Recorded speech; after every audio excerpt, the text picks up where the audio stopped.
Kelsey Schelling was a bright 21-year-old woman living in Denver, Colorado. She had recently discovered she was pregnant, and though she was young, she was excited about the future.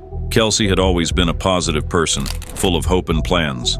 She shared the news of her pregnancy with her boyfriend, Dante Lucas, expecting to embark on a new chapter of their lives together. But what started as a hopeful moment quickly turned into a nightmare that no one could have anticipated. On February 4, 2013, Dante asked Kelsey to drive to Pueblo, about 2 hours away from Denver, claiming he had something important to show her.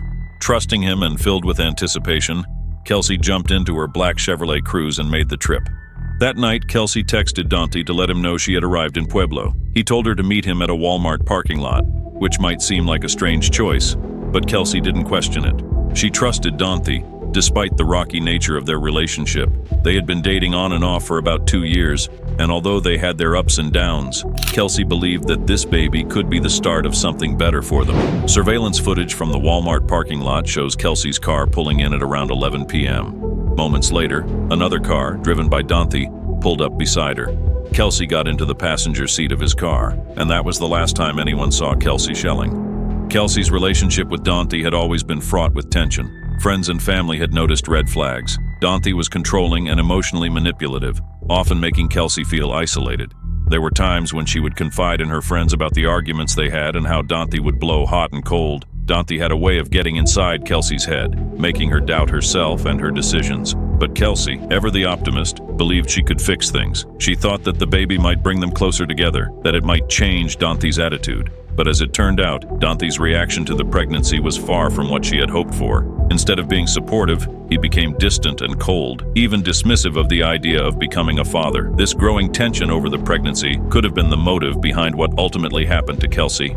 The next day, Kelsey's family knew something was terribly wrong when they couldn't reach her. She was responsible and always in touch, so her silence was alarming.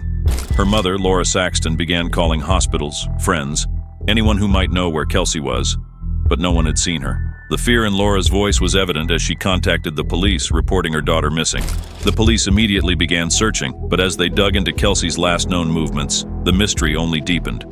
Dante's story didn't add up from the start. At first, he claimed he had met Kelsey that night, and they spent time together before she drove off on her own. But the surveillance footage from the Walmart parking lot told a different story. Kelsey never left the parking lot in her own car.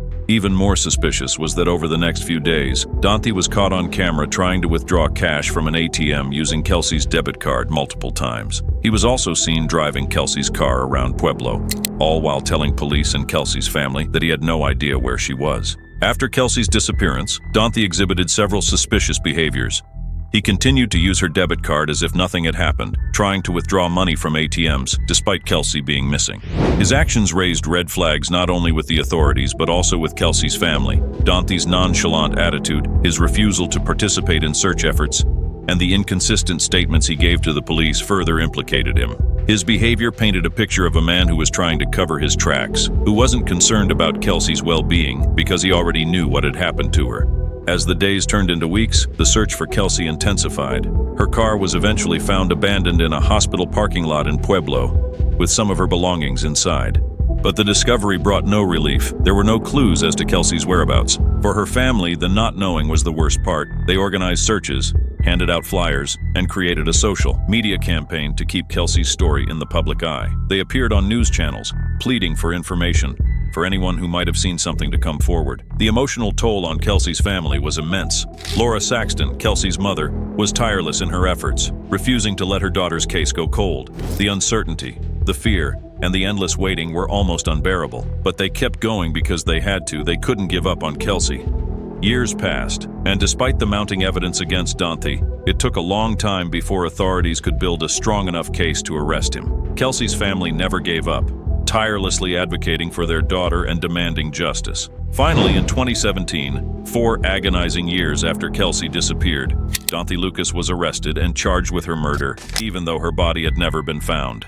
During the trial, which took place in 2021, the prosecution laid out a chilling narrative. They argued that Dante had lured Kelsey to Pueblo under the pretense of discussing her pregnancy, only to kill her because he didn't want to be a father. Witnesses came forward during the trial, testifying that Dante had made disturbing comments about Kelsey, including one statement where he allegedly told a friend that he would get rid of Kelsey if she kept the baby.